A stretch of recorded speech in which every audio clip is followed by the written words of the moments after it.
ಎಷ್ಟು ಗಿಡ ಹಾಕಿದ್ದೀರಾ ಸರ್ ನೀವು ಇವಾಗ? 350 ಗಿಡ ಇದೆ. ಬಟ್ ತುಂಬ ಚೆನ್ನಾಗಿ ಬಟರ್ ಫ್ರೂಟ್ ಬರ್ತಾ ಇದೆ. ಬಟರ್ ಫ್ರೂಟು ಅಡಿಕೆ ಮತ್ತು ತೆಂಗಿನೊಳಗಡೆ ಅಂತರ ಬೆಳೆಯಾಗಿ ಬೆಳಿಬೋದಾ ಸರ್? ಬೆಳಿಬೋದು. ತುಂಬ ಬಿಸಿಲಿನ ಅವಶ್ಯಕತೆ ಇಲ್ಲ, ತುಂಬ ನೆರಳಿನ ಅವಶ್ಯಕತೆನೂ ಇಲ್ಲ. ಹಣ್ಣೇನಾದರೂ ಬಿಟ್ಟಿದೆಯಾ ಸರ್ ಇಲ್ಲಿವರೆಗೂ? ಅದು ನಂದು ಇನ್ನೊಂದು ತೋಟದಲ್ಲಿ ಹಣ್ಣು ಬಿಟ್ಟಿತ್ತು ಲಾಸ್ಟ್ ಇಯರ್. ಒಂದು ಮರದಲ್ಲಿ ಅರೌಂಡ್ ಒಂದು 25 kg ಅಷ್ಟು ಬಂದಿತ್ತು. ಫಸ್ಟ್ ಕ್ರಾಪ್ ಏನಾದ್ರು.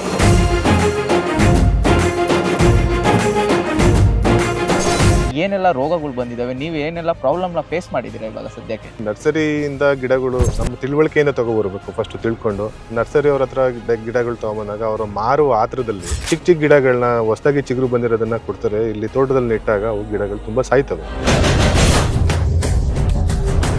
ನನ್ನ ತೋಟದಲ್ಲಿ ಏನು ಪ್ರಾಬ್ಲಮ್ ನನಗಾಗಿದೆ ಅಂತ ಹೇಳಿದ್ರೆ ಸುಮಾರು ಗಿಡಗಳು ಸಾಯ್ತವೆ. ನೆಟ್ಟಿದ್ದು ಒಂದೇ ತಿಂಗಳಲ್ಲಿ ಸುಮಾರು 100 ಗಿಡಗಳು ಸತ್ವು. ರೀಸನ್ನು ಅದೇ ಹೇಳಿದ್ನಲ್ಲ ನಿಮಗೆ, ಸ್ಟೆಮ್ಮಲ್ಲಿ ಊಜಿ ಕಡ್ಡಿ ಚುಚ್ಚುತ್ತೆ. ತುಂಬ ಸಿಹಿ ಗಿಡ ಇದು. ಹಣ್ಣು ಸ್ವಲ್ಪ ಕಹಿ ಮತ್ತು ಒಗರು ಬಂದ್ರು ತಿನ್ನಕ್ಕೆ.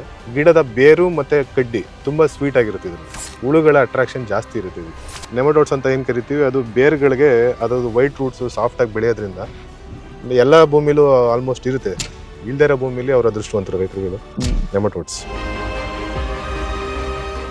ಪ್ರೀತಿಯ ಸಮಸ್ತ ಮಣ್ಣಿನ ಮಕ್ಕಳಿಗೆ ಕನ್ನಡ ಫಾರ್ಮರ್ನ ಮತ್ತೊಂದು ಇಂಟ್ರೆಸ್ಟಿಂಗ್ ವಿಡಿಯೋಗೆ ಸ್ವಾಗತ. ಅಡಿಕೆ ಮತ್ತು ತೆಂಗಿನಲ್ಲಿ ಅಂತರ ಬೆಳೆಯಾಗಿ ಬಟರ್ ಫ್ರೂಟನ್ನು ಬೆಳಿಬಹುದಾ, ಮತ್ತೆ ನರ್ಸರಿಯವರು ಗಿಡ ಕೊಡೋದ್ರಲ್ಲಿ ಯಾವ ರೀತಿ ರೈತರಿಗೆ ಮೋಸ ಮಾಡ್ತಾರೆ, ಮತ್ತೆ ಬಟರ್ ಫ್ರೂಟ್ಗೆ ಯಾವೆಲ್ಲ ರೋಗಗಳು ಬರ್ತವೆ ಮತ್ತು ಅದು ಮೇಂಟೆನೆನ್ಸ್ ಯಾವ ರೀತಿ ಇರಬೇಕು ಅನ್ನೋದು ಸಂಪೂರ್ಣ ಮಾಹಿತಿ ಈ ವಿಡಿಯೋದಲ್ಲಿ ನಿಮಗೆ ತಿಳಿಸ್ಕೊಡ್ತೀನಿ.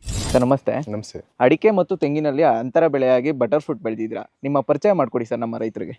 ನಮಸ್ತೆ, ನನ್ನ ಹೆಸರು ದರ್ಶನ್ ಅಂತ ಹೇಳ್ಬಿಟ್ಟು, ಪಾಂಡವಪುರ ತಾಲೂಕು, ಮಂಡ್ಯ ಡಿಸ್ಟಿಕ್ಕು ನಮ್ಮದು, ನಾವು ವಾಸ ಇರೋ ಜಾಗ. ಅಡಿಕೆ ಮತ್ತು ತೆಂಗಲ್ಲಿ ಬಟರ್ ಫ್ರೂಟು ಮತ್ತು ಕೊಕ್ಕೋನೂ ಹಾಕಿದ್ದೀನಿ. ಬಟ್ ತುಂಬ ಚೆನ್ನಾಗಿ ಬಟರ್ ಫ್ರೂಟ್ ಬರ್ತಾ ಇದೆ. ಎಷ್ಟು ವರ್ಷ ಆಯಿತು ಸರ್ ನೀವು ಹಾಕಿ? ನಾನು ಈ ತೋಟದಲ್ಲಿ ಹಾಕಿ ಈಗ 2.5 ವರ್ಷ ಆಯಿತು ಬಂದು. ಇಷ್ಟು ಬೆಳೆದಿದೆ ಇದು. 2.5 ವರ್ಷಕ್ಕೆ ಇಷ್ಟು ಗಿಡ ಡೆವಲಪ್ ಆಗಿದೆ. ಎಷ್ಟು ಗಿಡ ಹಾಕಿದ್ದೀರಾ ಸರ್ ನೀವು ಇವಾಗ? ನನ್ನ ಹತ್ರ ಟೋಟಲ್ಲು 350 ಗಿಡ ಇದೆ. ಬಟರ್ ಫ್ರೂಟು ಅಡಿಕೆ ಮತ್ತು ತೆಂಗಿನೊಳಗಡೆ ಅಂತರ ಬೆಳೆಯಾಗಿ ಬೆಳಿಬೋದಾ ಸರ್? ಬೆಳಿಬೋದು. ಅದಕ್ಕೆ ತುಂಬ ಬಿಸಿಲಿನ ಅವಶ್ಯಕತೆ ಇಲ್ಲ, ತುಂಬ ನೆರಳಿನ ಅವಶ್ಯಕತೆನೂ ಇಲ್ಲ. ಸೊ ಇಂಟಿಗ್ರೇಟೆಡ್ ಫಾರ್ಮಿಂಗ್ ಆಗಿ ಬೆಳಿಬೋದು, ಏನು ತೊಂದರೆ ಏನಾಗಲ್ಲ ಅದಕ್ಕೆ. ನೀವು ಇವಾಗ ಯಾವ ವೆರೈಟಿ ಹಾಕೊಂಡಿದ್ದೀರಾ? ನನಗೆ ಸ್ಪೆಸಿಫಿಕ್ ಆಗಿ ವೆರೈಟಿ ನೇಮ್ ಗೊತ್ತಿಲ್ಲ. ಬಟ್ ಶೇಪಲ್ಲಿ ಇದು ಬಲ್ಬ್ ಶೇಪ್ ಅಂತ ಹೇಳ್ಬಿಟ್ಟು ಮತ್ತು ರೌಂಡ್ ಶೇಪ್ 2 ಬರುತ್ತೆ. ಶೇಪ್ ವೈಸಲ್ಲಿ ಬಂದು ಇದು ಬಲ್ಬ್ ಶೇಪ್ ಹಾಕಿದ್ದೀನಿ. ಕೆಲವೊಂದು ರೌಂಡ್ ಶೇಪಲ್ಲಿ ಇದೆ, ಬಾಲ್ ಶೇಪ್ ಬರುತ್ತೆ. ಅದು ಟೆನ್ನಿಸ್ ಬಾಲ್ ಶೇಪಲ್ಲಿ ಬರೋಂಥದ್ದು. ಸೊ ಇತ್ತೀಚೆಗೆ ಇದ್ರದ್ದು ಸ್ಪೆಸಿಫಿಕ್ ಆಗಿ ಬ್ರೀಡ್ ನೇಮ್ಗಳೆಲ್ಲ ಕೇಳಿಸ್ಕೊತಾ ಇದೀವಿ. ಬಟ್ ನಮ್ಮ ಹತ್ರ ಇರೋದು ಯಾವುದು ಅಂತ ನನಗೆ ಗೊತ್ತಿಲ್ಲ. ಹಣ್ಣೇನಾದರೂ ಬಿಟ್ಟಿದೆಯಾ ಸರ್ ಇಲ್ಲಿವರೆಗೂ? ಅದು ನಂದು ಇನ್ನೊಂದು ತೋಟದಲ್ಲಿ ಹಣ್ಣು ಬಿಟ್ಟಿತ್ತು ಲಾಸ್ಟ್ ಇಯರ್. ಒಂದು ಮರದಲ್ಲಿ ಅರೌಂಡ್ ಒಂದು 25 kg ಅಷ್ಟು ಬಂದಿತ್ತು. ಫಸ್ಟ್ ಕ್ರಾಪ್ ಅದು. ಇದ್ರ ಮೇಂಟೆನೆನ್ಸ್ ಯಾವ ಥರ ಇರುತ್ತೆ? ಲೈಕ್ ಇದು ರೋಗ ಏನಾದರೂ ಜಾಸ್ತಿ ಇರುತ್ತಾ? ಇದ್ರ ರೋಗದ ವಿಚಾರ ಮಾತಾಡೋಕೆ ಬಂದರೆ, ಇದಕ್ಕೆ ನೆಟ್ಟದಾಗಿಂದನೇ ರೋಗ ಜಾಸ್ತಿ ಇದಕ್ಕೆ. ಅಂದರೆ ಊಜಿಗಳೆಲ್ಲ ಚುಚ್ಚುತ್ತೆ ಕಡ್ಡಿಗೆ. ನೆಡಬೇಕಾದಾಗ ಗಿಡದ ಸೆಲೆಕ್ಷನ್ ಫಸ್ಟ್ ಮೇಜರ್ ಆಗುತ್ತೆ. ಎಳಸ್ ಗಿಡಗಳನ್ನ ನೆಟ್ಟಾಗ ಇಮ್ಮಿಡಿಯೇಟಾಗಿ ಸಾಯೋ ಚಾನ್ಸಸ್ ಇರುತ್ತೆ ಭೂಮಿಗೆ ನೆಟ್ಟಾಗ. ಸೊ ನಾವೇನು ಮಾಡಬೇಕು, ಒಂದು ಸ್ವಲ್ಪ ಪಾಕೆಟಲ್ಲಿ ಬೆಳೆದಿರೋದು ಹೊಸ ಎಲೆ ಬಿಟ್ಟು ಮತ್ತು ಅದು ಬಲ್ತಿರೋ ಎಲೆಗಳನ್ನ ನಾಟಿ ಮಾಡ್ಕೋಬೇಕು. ಕಡ್ಡಿ ಎಲ್ಲ ಬಲ್ತಿರೋದು.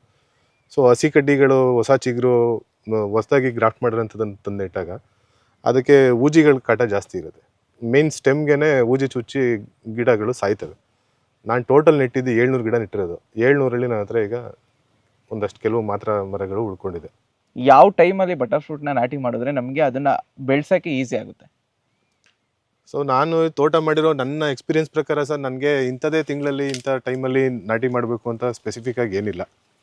ಯಾವ ಟೈಮಲ್ಲಿ ಬೇಕಾದ್ರೂ ಗಿಡಗಳನ್ನ ಬೆಳಿಬೋದು. ತುಂಬ ಅತಿ ಮಳೆ ಬೀಳೋ ಟೈಮಲ್ಲಿ ಗಿಡಗಳನ್ನ ನಾಟಿ ಮಾಡೋಕ್ಕೆ ಹೋಗ್ಬಾರ್ದು. ಯಾವುದೇ ಗಿಡ ಆದ್ರೂ ಅವು ಸಸ್ಟೈನ್ ಆಗಿ ತುಂಬ ಸ್ವಲ್ಪ ಪ್ರಾಬ್ಲಮ್ ಆಗ್ಬೋದು. ಇವಾಗ ತುಂಬ ಜನ ಮಳೆಗಾಲದಲ್ಲಿ ನಾಟಿ ಮಾಡಿದ್ರೇ ಚೆನ್ನಾಗಿ ಗಿಡಗಳು ಬೇರು ಬಿಡೋದು ಅಂತ. ಮುಂಗಾರು ಮಳೆ ಶುರು ಹಾಕಿಂತ ಮುಂಚೆ 1 ತಿಂಗಳು ಅಥವಾ 2 ತಿಂಗಳು, 1.5 ತಿಂಗಳು ನೀರಿನ ಅನುಕೂಲ ನೋಡ್ಕೊಂಡು ನಾಟಿ ಮಾಡಿದಾಗ ಗಿಡಗಳು ಹೊಸ ಬೇರೆಲ್ಲ ಬಿಡೋಕ್ಕೆ ಸ್ಟಡಿಯಾಗಿರ್ತವೆ. ಮಳೆಗಾಲ ಬಂದಾಗ ಅದು ತುಂಬ ಚೆನ್ನಾಗಿ ಡೆವಲಪ್ ಆಗುತ್ತೆ. ಮಳೆಲೇ ನೆಟ್ಟಾಗಿ ಏನಾಗುತ್ತೆ, ತುಂಬ ಹಿಂಸೆ ಅನಿಸ್ತದೆ ಗಿಡಗಳಿಗೆ, ಸ್ಟ್ರೆಸ್ ಆಗುತ್ತೆ. ನೀರು, ಚಳಿ ಎಲ್ಲ ಜಾಸ್ತಿ ಇರುತ್ತೆ ಅವಾಗ ಮನ್ಸೂನಲ್ಲಿ. ಸೊ ಅದು ನನ್ನ ಅಭಿಪ್ರಾಯ. ಸರ್ ಇವಾಗ ಬಟರ್ ಫ್ರೂಟ್ ಹಾಕಿದ್ದೀರಾ, ಏನೆಲ್ಲ ರೋಗಗಳು ಬಂದಿದ್ದಾವೆ, ನೀವು ಏನೆಲ್ಲ ಪ್ರಾಬ್ಲಮ್ನ ಫೇಸ್ ಮಾಡಿದ್ದೀರಾ ಇವಾಗ ಸದ್ಯಕ್ಕೆ? ಮೊದಲನೇ ಪ್ರಾಬ್ಲಮ್ ಫೇಸ್ ಮಾಡಿರೋದು, ಈ ನರ್ಸರಿಯಿಂದ ಗಿಡಗಳು ನಮ್ಮ ತಿಳುವಳಿಕೆಯಿಂದ ತಗೊಬರ್ಬೇಕು. ಫಸ್ಟ್ ತಿಳ್ಕೊಂಡು ಬೆಳೆದಿರೋ ರೈತರುಗಳ ಹತ್ರ ಕಾಂಟ್ಯಾಕ್ಟ್ ಮಾಡಬೇಕು. ಫಸ್ಟ್ ಹೋಗಿ ನರ್ಸರಿ ಅವ್ರ ಹತ್ರ ಗಿಡಗಳು ತೊಗೊಂಬಂದಾಗ ಅವರು ಮಾರುವ ಆತ್ರದಲ್ಲಿ ಚಿಕ್ಕ ಚಿಕ್ಕ ಗಿಡಗಳನ್ನ ಹೊಸದಾಗಿ ಚಿಗುರು ಬಂದಿರೋದನ್ನ ಕೊಡ್ತಾರೆ. ಇಲ್ಲಿ ತೋಟದಲ್ಲಿ ನೆಟ್ಟಾಗ ಅವು ಗಿಡಗಳು ತುಂಬ ಸಾಯ್ತವೆ. ಸೊ ಪ್ರತಿ ಗಿಡಗಳು ಸಾಯ್ತಾ ಹೋದಾಗ ಬೆಳೆಯೋ ಆಸಕ್ತಿ ಕಡಿಮೆ ಆಗುತ್ತೆ ರೈತನಿಗೆ.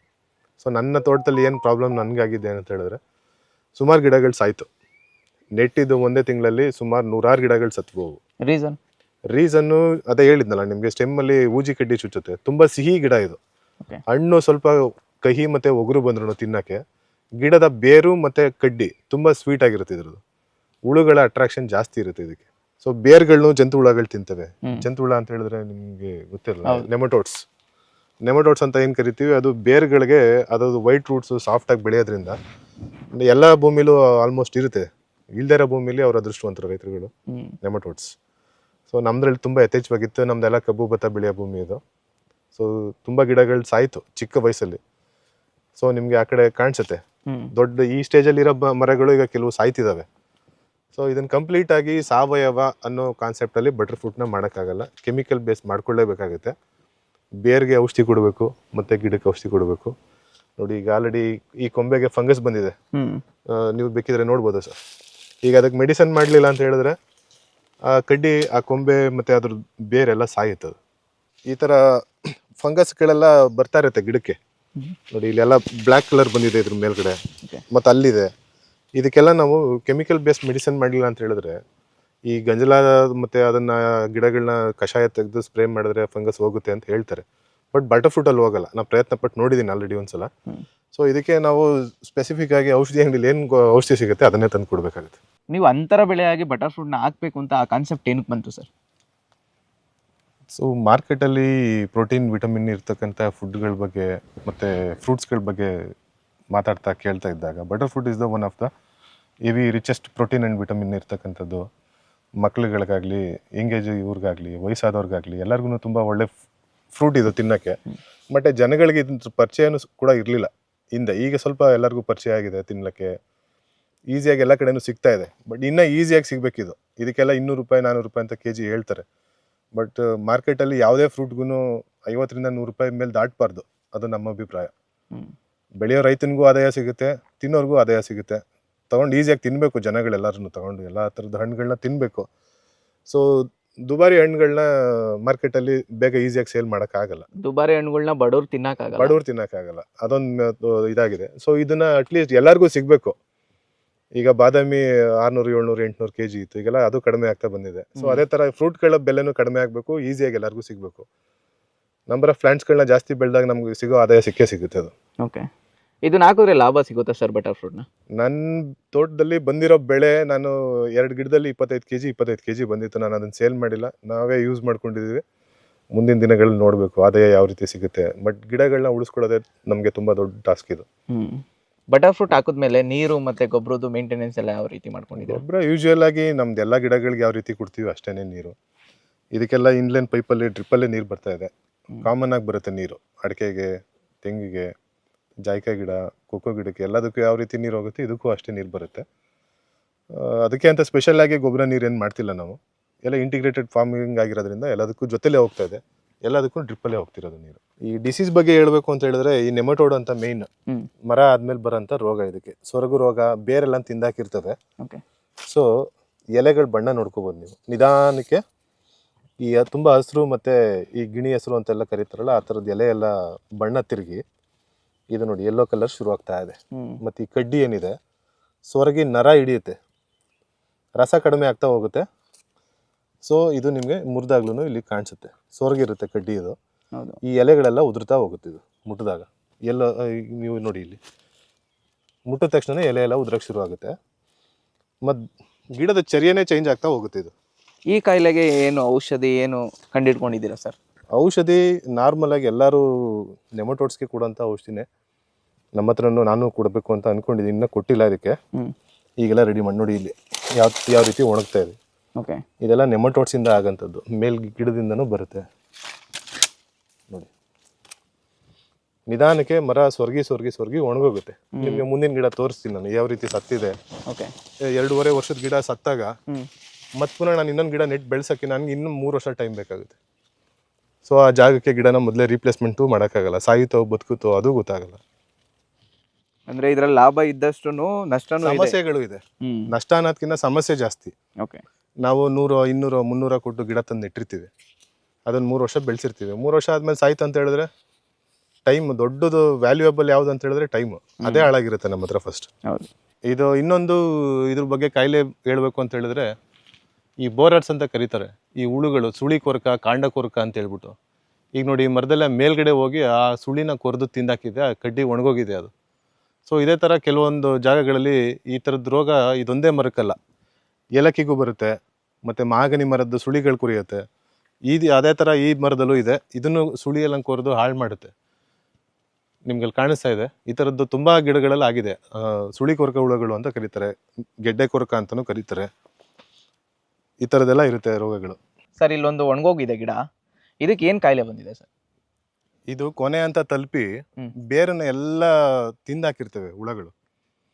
ಯಾಕೆ ತಿನ್ನುತ್ತೆ ಅಂತ ಹೇಳಿದ್ರೆ ಮೊದಲೇ ಹೇಳ್ದಂಗೆ ಇದ್ರದ್ದು ಬೇರು ಮತ್ತು ಕಡ್ಡಿಗಳೆಲ್ಲ ತುಂಬ ಸಿಹಿಯಾಗಿರುತ್ತೆ. ಇದು ಅದನ್ನು ನಾವು ಕೂಡ ತಿಂದು ನೋಡಿದ್ದೀನಿ, ಹೆಂಗೆ ತಿಂತವೆ ಮಾಡ್ತವೆ ಅಂತ ಹೇಳ್ಬಿಟ್ಟು. ಸೊ ಅದಕ್ಕೆ ಹುಳ ಹತ್ತಿರುತ್ತೆ, ಅದಕ್ಕೆ ಸ್ಪ್ರೇ ಔಷಧಿಗಳನ್ನ ಕೊಡಲೇಬೇಕು ಭೂಮಿಗೆ. ವ್ಯಾಲ್ಯೂಮ್ ಪ್ರೇಮ್ ಅಂತ ಹೇಳ್ಬಿಟ್ಟು ಅದಕ್ಕೆ ಸ್ಪೆಷಲ್ ಮೆಡಿಸಿನ್ ಇದೆ, ಜಂತುಹುಳುಗಳಿಗೆ ಅಂತಲೇ ಇದೆ. ತುಂಬ ಕಾಸ್ಟ್ಲಿ ಕೂಡ ಹೌದು ಅದು ಔಷಧಿ. ಅದನ್ನು ಸ್ಪ್ರೇ ಕೊಡಬೇಕಾಗಿತ್ತು, ನಾನು ಕೊಟ್ಟಿಲ್ಲ. ಅದಕ್ಕೆ ಏನಾಗುತ್ತೆ ನೋಡೋಣ ಅಂತ ಹೇಳ್ಬಿಟ್ಟು, ಒಂದು ಅನುಭವ ಆಗಬೇಕಾಗುತ್ತೆ ಅಂತ ಹೇಳ್ಬಿಟ್ಟು. ಇದು ಆಲ್ಮೋಸ್ಟ್ 3 years ಪ್ಲಾಂಟ್ ಇದು. ಇದು ಕಂಪ್ಲೀಟ್ ಇವಾಗ ವೇಸ್ಟು, ಈ ಕಂಪ್ಲೀಟಾಗಿ ಒಣಗೋಗಿದೆ. ಇದು ಇಷ್ಟು ವರ್ಷ ಏನೋದಕ್ಕೆ ಅದು ಬೆಳ್ಸೋಕ್ಕೆ ಶ್ರಮ ಪಟ್ಟಿದ್ದು ಅದು ಕಂಪ್ಲೀಟ್ ವೇಸ್ಟ್. ಎಲ್ಲ ಆ ಗಿಡನೂ ವೇಸ್ಟು, ನನ್ನ ಶ್ರಮನೂ ವೇಸ್ಟ್ ಅದು. ಸೊ ಇದರಿಂದ ನೆಕ್ಸ್ಟ್ ಪ್ರೀವಿಯಸ್ ಸ್ಟೇಜಲ್ಲಿ ಇದೆ ನೋಡಿ. ಅದು ಆ ಗಿಡ ಸೊರಗ್ತಾ ಇದೆ. ಈಗ ಅದಕ್ಕೆ ಮೆಡಿಸಿನ್ ಎಲ್ಲ ತಂದಿಟ್ಟಿದ್ದೀನಿ, ಕೊಡಬೇಕು. ನನಗೆ ಇನ್ನು ಮುಂದೆ ಗಿಡ ಕಳ್ಕೊಳ್ಳೋಕೆ ಇಷ್ಟ ಇಲ್ಲ.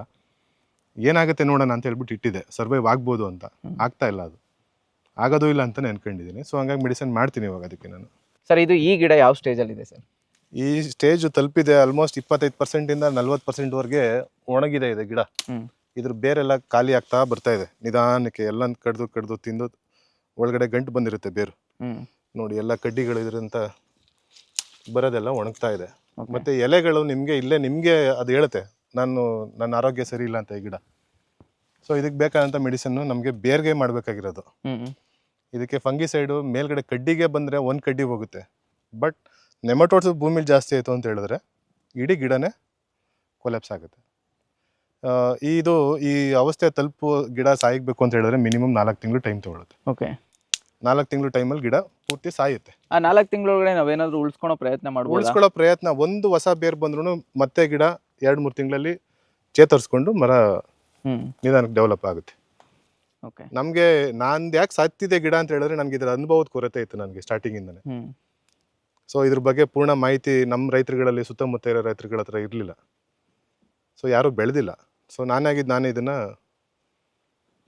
ಹುಡುಕಿದೀವಿ, ಇದು ಏನು ರೀಸನ್ ಸಾಯುತ್ತೆ, ಮತ್ತೆ ಯಾವ ರೀತಿ ಉಳಿಸ್ಕೋಬೇಕು ಎಲ್ಲ ಕಂಡುಹಿಡಿದಿದ್ವಿ ನಾವು. ಇವಾಗ ಅಡಿಕೆ ತೆಂಗಲ್ಲಿ ಅಂತರ ಬೆಳೆಯಾಗಿ ಮಾಡಿದಿರಲ್ಲ ಸರ್, ಎಷ್ಟಡಿಯಿಂದ ಎಷ್ಟಡಿ ದೂರ ಬಿಟ್ಕೊಂಡು ಹಾಕೊಂಡಿದ್ರ? ಯಾಕಂದ್ರೆ ಇದರಲ್ಲಿ ಒಂದೇ ಬೆಳೆ ಬೆಳೆದಿಲ್ಲ, ಇನ್ನು ಬೇಜಾನ್ ಬೆಳೆ ಬೆಳೆದಿದ್ದೀರಾ. ಸೊ ಆ ರೀಸನ್ ಇಂದ ಇವಾಗ ಯಾರಾದ್ರೂ ಒಬ್ರು ನಾನು ಅಡಿಕೆ ತೆಂಗಲ್ಲಿ ಬೆಳಿಬೇಕು ಅನ್ಕೊಂಡವ್ರಿಗೆ ಯಾವ ರೀತಿ ಮಾಹಿತಿ ಕೊಡಕ್ಕೆ ಇಷ್ಟಪಡ್ತೀರಾ? ಅಡಿಕೆ ತೋಟದಲ್ಲಿ ಬೆಳಿಬೋದು, ತೆಂಗಿನ ತೋಟದಲ್ಲೂ ಬೆಳಿಬೋದು. ಈಲ್ಡ್ ಸ್ವಲ್ಪ ಕಡಿಮೆ ಆಗುತ್ತೆ ಅನ್ನೋದೊಂದು ಕಾನ್ಸೆಪ್ಟ್ ಇರ್ಬೋದು. ಬಟ್ ಅಂದರೆ 100 kg ಬರೋ ಜಾಗಕ್ಕೆ 80 kg ಬಂದೇ ಬರುತ್ತೆ ಅದು. ಸೊ ಅದು ಬಂದಾಗ ನಮಗೆ ತೊಂದರೆ ಏನಿಲ್ಲ. ಅದು 80 kg ಬಂದ್ರೂ ಲಾಸ್ ಏನಿಲ್ಲ. ಸೊ ಇದನ್ನ ಅಡಿಕೆ ತುಂಬ ಮೇಲ್ಗಡೆ ಬೆಳೀತಾ ಇರುತ್ತೆ. ಇದು ಅಡ್ಡಗ್ಲ ಬೆಳೆಯುತ್ತೆ, ಅಡಿಕೆ ಮೇಲ್ಗಡೆ ಉದ್ದ ಬೆಳೆಯುತ್ತೆ. ಅಡಿಕೆ ತೆಂಗು ಎಲ್ಲ ಮೇಲ್ಗಡೆ ಬೆಳೀತಾ ಹೋಗುತ್ತೆ. ಸೊ ಹಂಗಿದ್ದಾಗ ನಾವು ಬೆಳಿಬೋದು ತೋಟದಲ್ಲಿ. ನಾನೀಗ ಆಲ್ರೆಡಿ ಬೇರೆ ತೋಟದಲ್ಲೂ ಬೆಳೆದಿದ್ದೀನಿ, ತೆಂಗು ಜೊತೆಲಿ ಬೆಳೆದಿದ್ದೀನಿ. ಯಾವುದೇ ರೀತಿ ತೊಂದರೆ ನಾನು ಅನುಭವಿಸಿಲ್ಲ. ಗಿಡಕ್ಕೂ ಏನು ತೊಂದರೆ ಆಗಿಲ್ಲ ಅದರಿಂದ. ಓಕೆ ಸರ್, ತುಂಬ ಒಳ್ಳೆ ಮಾಹಿತಿ ತಿಳಿಸ್ಕೊಟ್ರಿ, ಧನ್ಯವಾದ. Thank you. ನೋಡಿದ್ರಲ್ಲ ಬಟರ್ ಫ್ರೂಟ್ ಬೆಳೆಯೋದು ಯಾವ ರೀತಿ ಅಂತ. ನಿಮ್ಗೇನಾದ್ರೂ ಈ ವಿಡಿಯೋ ಇಷ್ಟ ಆಗಿದ್ರೆ ಲೈಕ್ ಮಾಡಿ, ಮತ್ತೆ ಶೇರ್ ಮಾಡಿ, ಸಬ್ಸ್ಕ್ರೈಬ್ ಮಾಡಿ. ರೈತ ಅನ್ನ ಕೊಡುವ ದಾತ ಜೀತ